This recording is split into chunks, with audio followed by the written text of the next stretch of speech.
Hi, Lynn. Welcome to the Happy Healthy Caregiver podcast. Thank you, Elizabeth. I really appreciate that you're having me here today. I'm excited to chat with you. Before we get kicked off here, we like to kind of start things off on a positive note with some stuff that I've collected over the years that has spoken to me, and I'd love to get your thoughts on this, Lynn. It says, and this is from the Happy Healthy Caregiver jar. It says, difficult roads often lead to beautiful destinations. So true. I love that. It's not all bad, right? It's not all bad. And I think that's part of our journey as caregivers to be more. I was just talking to my coach about this, to be open to those lessons. And I think that the more kind of trauma and drama that happens in our world, in our lives, the more we start to realize really what's important and how to focus on those morsels, those gems of beauty. Well said. Well said. Yes, I do think that the gems shine brighter when you're kind of looking in the muck of things. They really shine light. Well, speaking of shining, I know you had said to me initially that you were a deer in headlights about caregiving for your mom. I wanted you to just share a little bit about your caregiving story and what you meant by that, deer in headlights. Yeah, that it was kind of the first thing that I write about in the book, which is there's no way this could be happening. And you're in shock when you get a diagnosis. In my case, it was a diagnosis. In other people's cases, and this because you're also a caregiver. It can be any sort of thing where you're all of a sudden you're thrust into this role of caregiver. And at the time in 2011, I didn't even know that was a thing.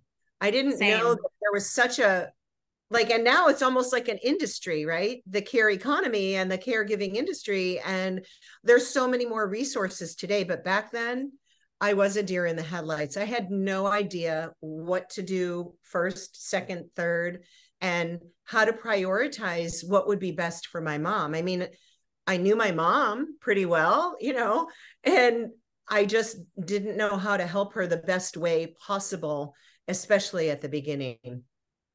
What was mom's diagnosis? She had ovarian cancer, stage 3C ovarian cancer. And it turned out she was a BRCA2 genetic carrier. She carried that BRCA2 gene.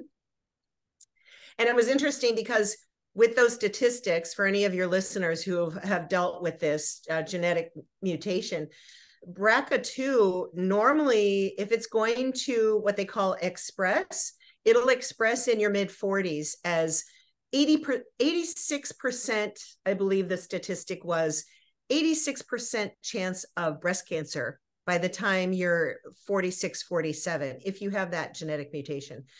Ovarian cancer is a little bit less, but still a big percentage. Even men can develop like prostate cancer if they're carrying that genetic mutation.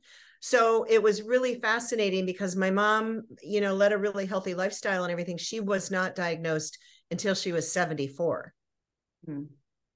What you were working while you were caregiving. Yes. You said, you were deer in the headlights. You didn't know that you were called a caregiver, but what systems and organizational tips would you share with a working caregiver who's listening that you now know about?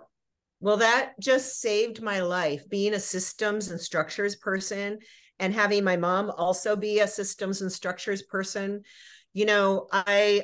I often joke and say that we built a business around her cancer diagnosis. So there were charts, there were lists, and so many different tools. And I offer them in the book and on my website to other family caregivers who may want to tap into some of the organizational structures that we created to make the everyday, day in and day out, minute by minute tasks a little bit easier to navigate, because we were already in our heads, in our emotions and freaking out. And so that was one of the first things that we did is we said, okay, what systems do we need to keep track of all of this, the information, the details, the doctors' names, addresses, and phone numbers, the lab results, all the tests, the surgeries. Yes.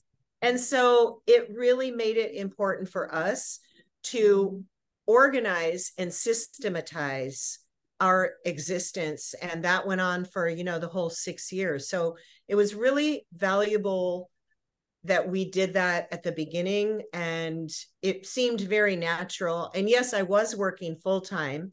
So I was doing my job full-time in Silicon Valley. And then I was also helping, take care of my mom at home. And that became like a full-time job itself. Yeah. So consequently, I wasn't sleeping much. You do have to be organized. I call that like practical self-care, frankly, because that is going to give you peace of mind, and it's going to energize you when you know that you have some kind of reliable, repeatable, scalable system.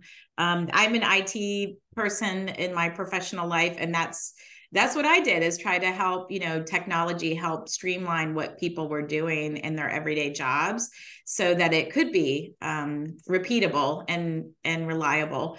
So good. And thank you for sharing all of those tips with people and those tools so that other people can have systems. And some people aren't systems and organized. It's not natural for them.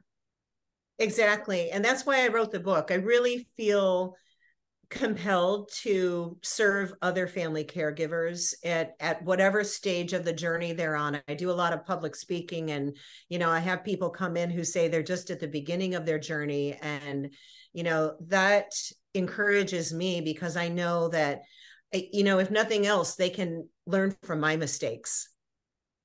Yes, if they can be proactive about getting the information, that is only going to help them.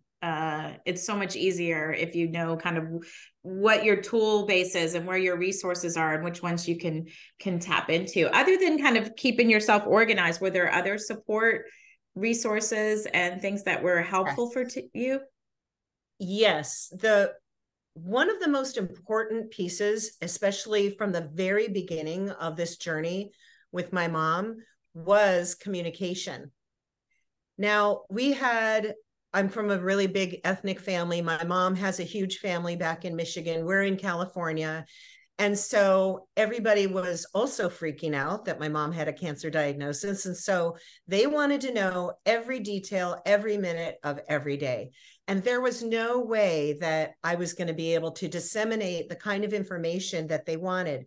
So we heard about this website, which I know that you know about, and I love it. I don't know where we would have been without it. caringbridge.org. And so that is the system that we put into place, so that I did some journaling every single day, and sometimes multiple times a day, if it was a particularly big day of surgeries or tests or whatever, and getting results and all of that stuff. And so I disseminated that information through the caringbridge.org website. And to this day, I'm in awe of that tool. Yeah, we definitely use that as well. And I'll link to that in the show notes. It's free.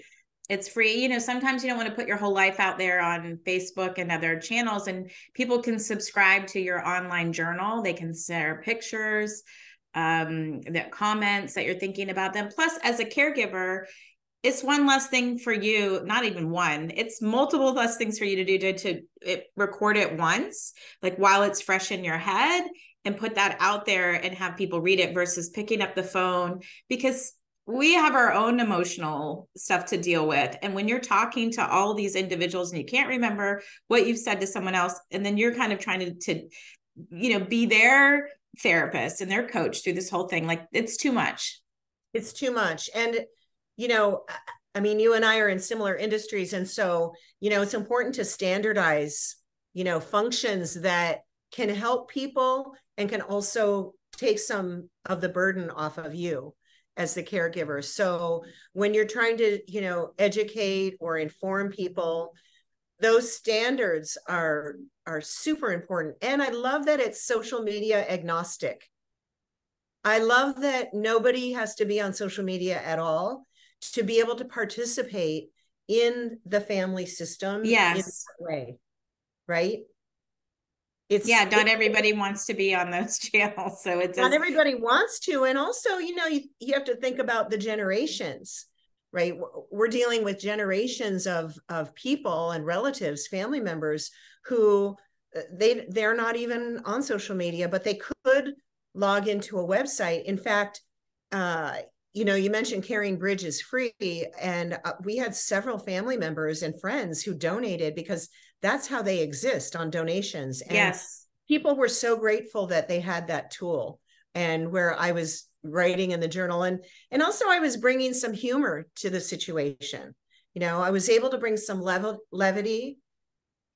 And I really think that that's a big part of the communication piece, is that finding the humor and finding the levity in very dire circumstances is a key for us as human beings to not only function every day, but also to become more and more connected. It's critical. I mean, to not be isolated and to find that connection in various forms. The Caring Bridge, thank you for bringing up that they survive on donations. I know that we did a big donation too because it was a great tool for us. I'm sure it gave you great notes in the beginning of caregiving. I don't know that you thought, I'm going to write a book about this, but you then had something that you could source from. And as the care recipient, like, it was really beneficial for those folks too, to kind of hear what people were saying, look at old pictures that were posted. So it's really a win-win-win tool for everybody involved, frankly. It is. Yeah. Nice. Yeah. And this is not a sponsored Caring Bridge episode, but we just share the tips. Yeah, we share the tips. Yeah, we share the tips that really have worked, because caregivers are the experts on all the things that are related to caregiving. Yeah. Lynn, I appreciate that you're vulnerable and authentic about stuff. And you had shared too that you thought you were literally going to die after your mom passed, and yet you did find some relief in her passing. And I think this grief relief, we call it, is a very difficult emotion for family caregivers to vocalize. Tell us about some of that relief, that grief relief that you experienced. Yeah, it's a really important thing for us to talk about. I really love how you call it grief relief. I never even thought of that, Elizabeth. So that's really great. Grief relief for me was relieved for myself that I could kind of check that job, that career off my list, and also relief for my mom that she was not going to have to feel like crap anymore, right? Or feel like all of those roller coaster physical symptoms, emotions that I know my mom felt and didn't always express and never complained about. So the grief relief was, I think, manyfold. And I can only speak for myself when I say that I did feel guilty after she died because I felt relieved. Yeah, I mean, how did you process that though? Like, what? Because I think that's normal. We feel guilty about a lot of things, and we feel shame about some of that.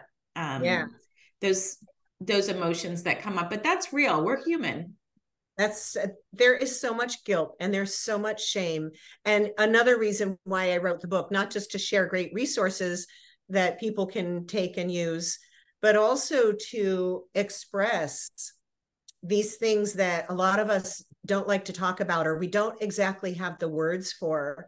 And so I did talk to other people. I went to grief counseling, which was amazing because we had hospice, and talk about another service organization that's just doing amazing things in our world.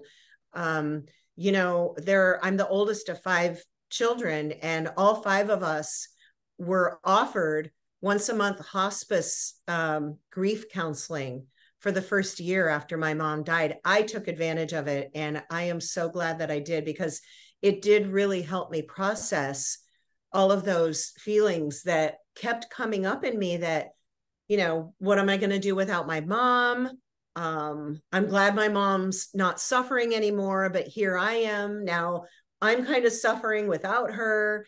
And, so all of those things I was able to work through in the grief counseling. So I highly, highly recommend any chance any of your listeners can get to go through, even if it's much later. I think that the grief process continues throughout our entire lives. It's like something that we are never finished with. It's never really complete, is it?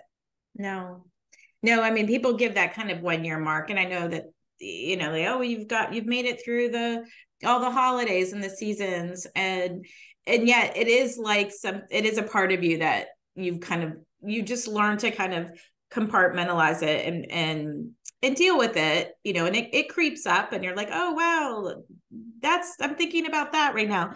And I mean, stories and stuff will come to me long after my parents have been deceased for years. And then what gifts those are, those kind of fresh memories. And there's this sense of loss and grief with that, but I'm grateful in many ways for that too. And I appreciate you sharing about the grief counseling and hospice. And we'll link to a great recent episode I did with Barbara Carnes, who was like, she dispels all the myths around hospice, because I think that's an underutilized tool. As well as grief counseling. I know that was something I could have used through my employee assistance program. So even if you don't have hospice, there might be something there that you can use for yourself and for other family members. But we grieve because we love these people, and we love them and we love them.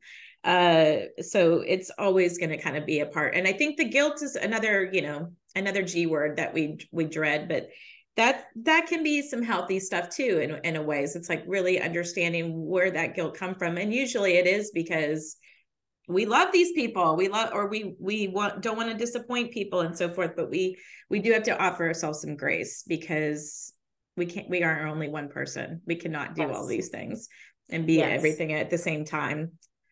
So thank you for normalizing and sharing about that. After your mom passed too, you talk about, you've got your family, and I'm from a big family as well. And now I'm a sibling support caregiver for my brother with my sibs. But you reflected about the matriarchy in your family. Expand on what you had learned about the matriarchy roles after caregiving, because I wanted to say that too. Is like, yes, caregiving ends, but there is this whole piece of the caregiving stages after caregiving ends that is an important stage. So talk about the matriarchy and the end after caregiving ended.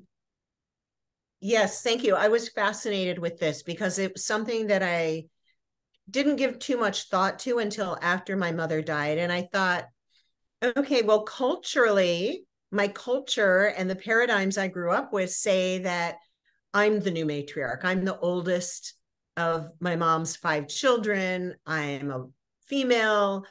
And all of those things in my head that said, what is a matriarch, came to the surface.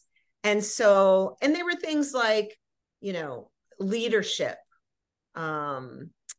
being involved, and almost to a fault. You can be involved, and then there's controlling. You can be concerned and wanting to be of service, and then there's the antithesis, which is trying to be the savior for someone. And so these are all things that I work on to this day, and fortunately have a really amazing coach. And so, we work on those things that I used to think were true, and they're not true for me anymore. So a couple of other examples are, I already mentioned kind of being involved in the day-to-day life of my siblings and their children. And I didn't have children of my own, so I have all of these nieces and nephews. And so that whole matriarchy piece for me ended up me being kind of a miserable failure at becoming the matriarch. It's not, by the standards of yesterday and kind of how I grew up, that's not really what I want to embrace anymore. I think that, and this is my opinion only, I think that there may be some dysfunction in those old paradigms of matriarchy.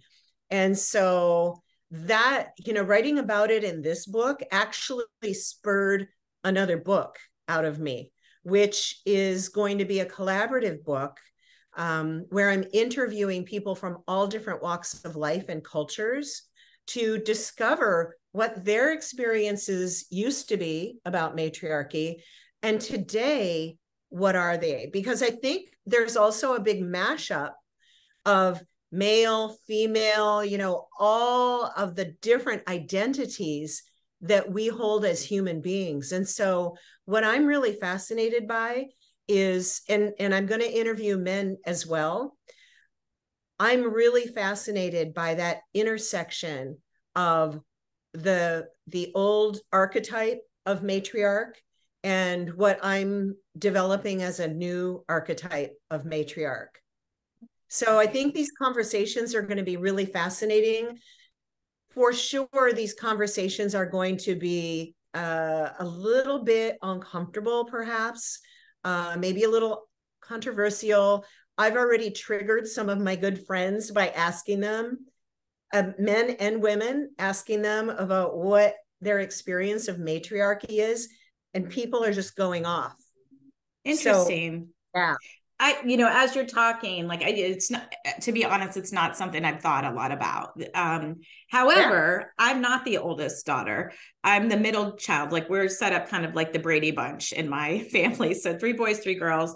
The oldest in my family is my brother, and he is not a person that we all kind of gravitate for leadership and things. He's not been very helpful during the caregiving years. And he did have some roles that he played. My sister, however, is the next in line. And I'm sure that what you're talking about resonates a lot with her, because, and she may be even someone you want to talk to, because she was the last caregiver for my mom, and had some of the hardest years when mom was bedridden for 2 years and had to deal with kind of all that. But being the oldest female in our family, like, she's 11 years older than me, so she was kind of my cool mom. I used to call her that. You're my cool mom growing up, because I wouldn't go to ask my mom about these things, but I'm going to come to Susie and talk to her about that. And Annie, my little sister, would as well. And so she really had a big hand in like shaping who we are. Then we kind of caught up to each other, and we had our kids about the same age. She had them older. I had mine maybe on the little bit of the younger side. So we had this cool experience of being moms together. But after my parents had passed, she decided to, I think there was this pressure a little bit of, she had lived in my parents' home up in Michigan.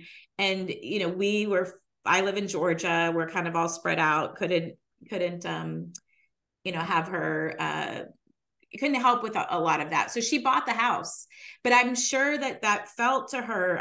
I know that she feels this pressure, and we've talked about it. I'm like, you change this house, like, change it, do what you need to do. Don't feel like you even need to stay here. Like, she feels like, this pressure of like keeping this legacy going of this beautiful place that we all enjoy at the lake. But I try to reassure her and say, yes, we will miss this place if this is, not in the cards for you to keep it, but we can rent something and, make memories somewhere. But I'm sure she's got a lot of that stuff tied up in that pressure for the holidays. I'm thinking about, that, and keeping kind of that going, and like the extended family. It's like, oh, geez. So it's a lot, the nurturing and the keeping that going. Yeah. And it's also the mechanics of the family, right? Like you're alluding to, it's the mechanics, like, where do we go for holidays? Where do we gather for weddings, funerals? It's a lot of times, and in our case, for my mom, she retired from Michigan and moved to California. And then she ended up living within, 15 minutes of 4 of the 5 of us. And she lived right around the corner from where all of the kids, my 6 nieces and nephews, went to school. So that's where they went after school. They walked to her house. She sliced up oranges for them to have snacks after school. And, it was all of that kind of logistical, natural gathering that we do as families. And then when the apple cart gets upset, right, somebody dies who was that critical person in the family, then, really it can cause some chaos, right? It can cause, yes, more shame, more guilt, more wondering if I'm doing the right thing, more kind of introspection. And, for me, it's been this whole leadership journey and transformational journey through the caregiving and the grief process, and now really talking about it a lot more in ways that I never even thought about it or talked about it before. Like you said, kind of didn't, depending on your birth order, you're not really think about some of these things. No, although I'm thinking about it more after I'm talking to you. Like I'm even thinking, like I'm the matriarch-ish role in Atlanta. Like it's just brothers down here. So who hosts all the holidays, who does all that is me. And I'll tell you, I'm not a fabulous cook. So like I've had to kind of set boundaries and be like, look, you guys just bring something, or we're going to just, one of my phrases is like, they'll eat whatever you put in front of them. So like, I watched my mom kind of kill herself in the kitchen growing up. And I was like, I don't want to do that. But there have been times too where it's like, I don't want to host that this year. Let's plan a trip. Let's just get away from here so that people can figure out for themselves, like what they're going to do for these occasions. But there is some like expectations for sure. There are expectations. And here's the thing about expectations that I've discovered, Elizabeth. They're heavy.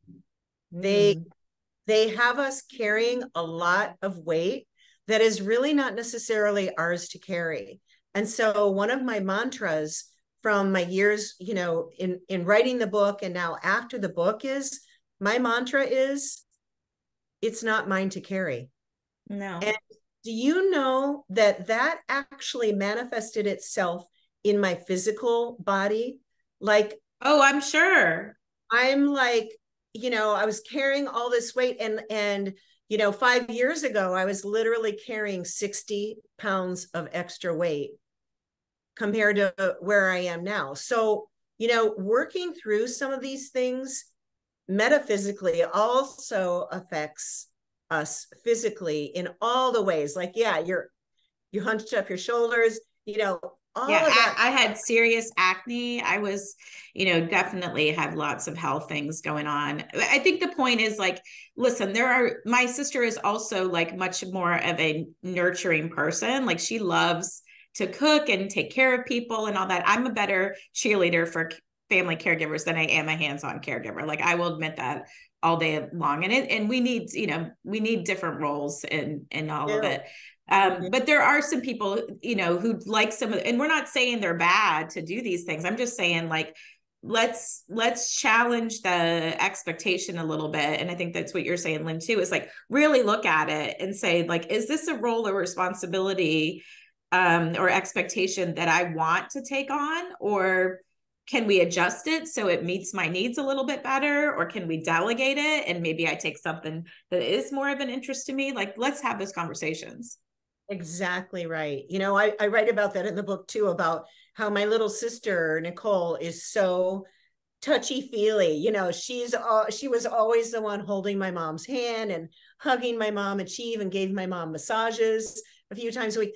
I would never be doing that. Like, you wouldn't catch me massaging anyone, touching anyone like that intimately. And I was more of, I guess what I would define it, I just thought of this recently too, is I was more of my mom's business partner. Like I was more the pragmatic, like her, like she was my first mentor as an entrepreneur. She was the first businesswoman I ever knew. And so she taught me these skills, and then I carried them into my later life, and I still carry them into my life today as an entrepreneur. And I was not that touchy-feely. And I just couldn't, that's just not my personality. And so it was great that we all kind of, like you said, we understand our roles, we understand our gifts, our talents, our skills, and who understands them better than a mother? My mother understood all 5 of our skill sets. Yes. And so we kind of let her say, okay, you're doing this, you're doing this, you're doing this. And that's what we did. And that's how also we organized our systems and structures. Yeah.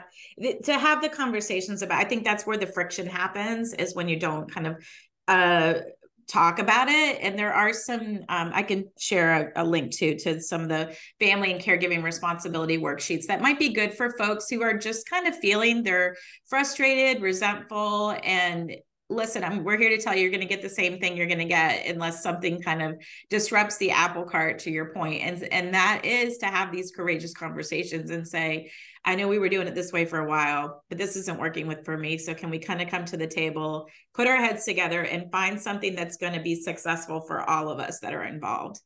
Yeah. 100%, 100%. Yes, it doesn't get better just by keeping up with it and saying, "Oh my gosh, this is life. Oh well. Oh me, oh my, oh well." Like, no. No. So And no. I learned that it doesn't work to compartmentalize either. It's such a male trait, like compartmentalizing, like shutting off your emotions and just like going through it. Well, I did that. I did that to the detriment of my nervous system, right? I compartmentalized to the detriment of my own physical health and my own mental health. And so that doesn't work either. And so I love what you're saying about, having these hard conversations and bringing up when things change, acknowledge it and let's talk about it. And not everybody's here for that, but I Not am. everybody's here, and people aren't going to change. Like, one of my favorite words is consistent. Like, people are consistent. Like, my older brother, I love him. He is my brother. Mm-hmm. This is not a strength, is helping out with other family members. He is in his own world doing his things. And yep. Did we enable it? Like, sometimes I look back and I'm like, did we enable my brother to kind of like allow him to kind of check out and not be a part of it? But it was maybe, but in some ways it was just easier. He was just like, anytime we kind of tried to force it upon him, everything was so much more miserable and painful that we were like, just go, So finally, I think there does have to be this part in family dynamics sometimes where you're just going to accept that this is who this person is and they are consistent, and okay, move on. Let's find the other people who are willing to kind of pitch in and make this work. Yes, is it, could I get mad about it? Like, yes, he's the oldest. He should totally like be helping and taking the reins. I could, but that's not going to help anything. Yes, that acceptance. And also what I've been learning over the years is trusting myself more and trusting others, trusting that others are adults, they're whole adults. One of my favorite sayings that I got from a workshop that I did many, many years ago was treating people as if they're whole, perfect, and complete. Like, nothing to fix, nothing to do, nothing to teach them, and accept them where they are, meet them where they are, and trust your own instincts and your own sensibilities. And I think that has really helped me over the years to heal from some of those shoulds, right? Yes. And get rid of those, like dispel that word from my vocabulary, because I'm me, I'm on my own leadership journey. Nobody else is on this journey. Nobody else. And so there's nothing to compare it to. And that's another thing that I've learned is stop with the comparisons, because there's always going to be someone that's doing better than you or worse than you. Like, it's pointless. And it's actually dangerous for us to compare ourselves to anyone else, because we are on our own journeys. We need to stay centered right here. That's right. That's right.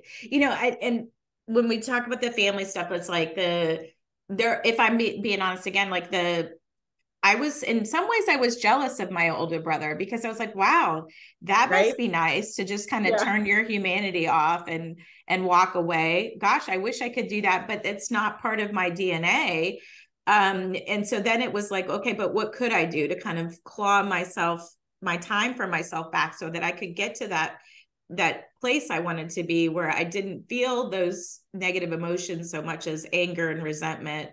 And so you're kind of constantly like tweaking things to kind of get to that sustainable place where it's like, okay, this is still a lot, and I wouldn't want this if it was totally an ask of mine. But we've got a good team here. And I think that's kind of where my family got to be, where we look back and we're like, okay, that sucked, but we did pretty good. We came out okay, Yeah, you bring up a beautiful, beautiful point, Elizabeth. And that is that And my sister Nicole and I are realizing this more and more as we get older, that there's the family that we were born into, and then there's also the family that we choose. I call it framily, Family. F-R-A-I-L-Y, framily, like friends and family. And so these are, other brothers and sisters that we've adopted, right? That we love and that love us and that see us, and they are able to see us and meet us where we are. And one of the most beautiful things that happened during that 6 years of the cancer roller coaster with my mom is that those people surfaced for us. Those family members surfaced. And so they gave us a bit of respite. And I didn't even know respite was a thing until pretty recently. I saw a bunch of articles about it, and I love that. And we did it instinctively. So once we figured out kind of the lay of the land for how to care for my mom, and we had all these systems and structures in place, then we were able to plug in some of the friends who were not related to my mom, and some of them didn't even know her that well, but they sure got to know her over those years. And today, one of the biggest gifts for me is getting together with those friends who helped us with my mom. And I could cry every time I see them and I think about them. I'm just so grateful that we cultivated those friendships that became like family members. So there's a lot to be said for that. Yes, the two things needed to happen though, Lynn. One is that they had to kind of present themselves, but then you all had to be able to kind of bring them into a very vulnerable situation for everybody. And so two things need to be true in that situation in order for your care team to kind of expand. And that's the importance of kind of working with coaches and things like that to make that happen. Well, you've alluded to your book, and it's called Out of Love, A Daughter's Journey with Her Mom to the End. Yeah, let's see it. There we go. But tell us about it. I know you talked about the tsunami of emotions, the stigma of grief, but what are you hoping that people get out of your book? My book is really a conversation starter, first and foremost. It used to be, oh, I'm going to help other family caregivers. No, this is pure and simple, a conversation starter, because just like you and I have had this pretty, authentic, and I hate to use that word because it's such a buzzword now, but we've gone a little below the surface here. Yeah, we're in the trenches. Yes. And we're looking back and we're like, yeah. I know that's where I think the value is for us as human beings to get more connected, to stay more connected, to be in community together. I've been watching you for a while. I love the work that you are up to. And I think it's all necessary. Like, our world needs each of us. There's a saying that I have. It takes each of us to make a difference for all of us. And I think that if we're willing to have these conversations, and through my book, the conversation starters, and to get into those things that a lot of other family caregivers are maybe a little bit shy or nervous to talk about, we can help bring people's voices out. And I think the more voices that exist in our world, the more our world can heal. Ultimately, that's kind of my bigger vision, is that our world could use that medicine of connection, community, and free of judgment connection, I think. Yeah. That vulnerability that we can all bring to these experiences, because we're all going to go through it. Statistically, the statistics way better than I do. Statistically, we're all going to be thrust into roles that we never prepared for or trained for. Yeah, it's only growing as we live longer, and medications and all of that. Thank you. Also, if people want to check out your book, Lynn, I'm going to link in the show notes to the book. And I'm also going to link to the free chapter that you offer from the book so that people can take advantage of that. So speaking of books, that we're going to switch to the self-care portion of the show, because I wrote a book about that as well. Mine is a prompted journal just for you, this daily self-care journal. And we have a lightning round that we're gonna go through here together, Lynn. So let's see. First prompt I have for you is a fun one. Let's say, what would you choose for your karaoke song? I Will Survive by Gloria Gaynor. Yeah, you will, and you did for sure. Today you are grateful for Other family caregivers who understand me. describe the ingredients in your favorite salad. Oh my gosh. Romaine lettuce, red cabbage, red bell pepper, avocado, and lots of lemony salad dressing that I make of my own with lemon and extra virgin olive oil. I love that. I'm big into lemons lately too. Okay, share a goal that you're currently working on and why it's important to you. Yeah, so I'm currently working on the new book, Redefining Matriarchy. And I'm really excited about it because it's more than my voice now. It's going to be multiple voices. And it'll probably be out sometime next year. Because I just wrote a chapter for another collaborative book, which is coming out in February. So lots of fun stuff happening, and things that really tie into my purpose, and make it more meaningful and valuable. I think it's going to be great. I've not seen anything like it, so you'll have to let me know when it's out because I'd love to check it out. Last question. Who is one person you could thank for being there when you needed it the most? My sister, Nicole, hands down. She's my ride or die. She's my baby sister. And yeah, I could cry just thinking about how much she has meant to me in my life. And yeah, it's been really an amazing journey with her. Sisters are, we have a hashtag sister power. I don't know if you've got a certain, but that was like, and we had this whole like move that we do when I'm with my two sisters, we put our fists together and sister power. And it's just like, yeah, you feel like you have your cape on, but sisters are special people. And if you don't have a sister, find someone who's like a sister. Yes. Because someone else is searching for a sister too.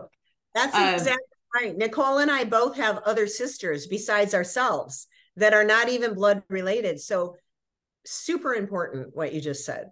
Find one. Yes. I have my little groups. I'm lucky. I would say I have 3. Like I have my neighborhood book club that we've been meeting for over a decade, and we know all the ins and outs of each other's life. And then I have my caregiving friends that we meet to do respite retreats and so forth. So I'm lucky, but that is something that's been intentional. So if you're feeling like you're lonely and you're isolated, like that's, and one of the ways you might want to do that is a caregiver retreat. And so I'll link to there is some retreats coming up at the end of the year with Brutally Beautiful. So I'll link to that in those are powerful. Like you leave as strangers and you come out with a lifeline of people. I forgot you mentioned a tip to me, another self-care tip before we wrap up, which was that you had a funny story for us and a practical self-care tip about death certificates. Oh my gosh. Well, the big, my mom wanted to, she was the boss. And so she said, when I was going to meet at the funeral home, she wanted to be cremated and she was still alive, but I was going down to the funeral home and having meetings. And I'm like, okay, Mom, we need this, and this. And she goes, make sure you get 20 death certificates. And I'm like, really? Because I was only going to order 10, they cost money. And she's like, no, order 20. You're going to need them. You're going to need to send originals to everybody and just get more than you think you need. And I said, okay, Mom. Well, we only ended up probably not even using 10, but she was the boss. She wanted you to have peace of mind. Yeah. Very sweet. I love that. Well, how do people, is there anything else that you wanted to mention, and how do people continue to stay in touch with you? Lynn, we'll connect in the show notes too with your links, but what's the best way to do that? I have so much gratitude for you. So thank you. I'm very excited about what's ahead because of the community that you're building and that I'm a part of. That we're building. Yes. I really, really think that it's valuable stuff. And so I would just encourage people, you can visit my website, Lynn Abaté-Johnson book.com.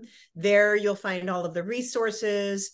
I've started up a very small, but literally mighty networks, mighty caregiving community there, which is, again, social media agnostic. And I'd love to develop that further. So there's lots going on. And in fact, you mentioned Brutally Beautiful blog. Yeah. I found her through you, and now I'm sharing her blog posts, and I love her. So, Yes. so Heather, great. we'll link to her stuff. Heather Zakali is a dear friend of mine. And she puts it all out there. It's raw, and I love she it. loves to share about that there is beautiful in the brutal. She gets it. She gets the paradox, and the paradox is what I'm learning and really embracing myself more and more. So thank you again for having me, Elizabeth. Thank you. It's been a joy chatting with you today. Take care. You too.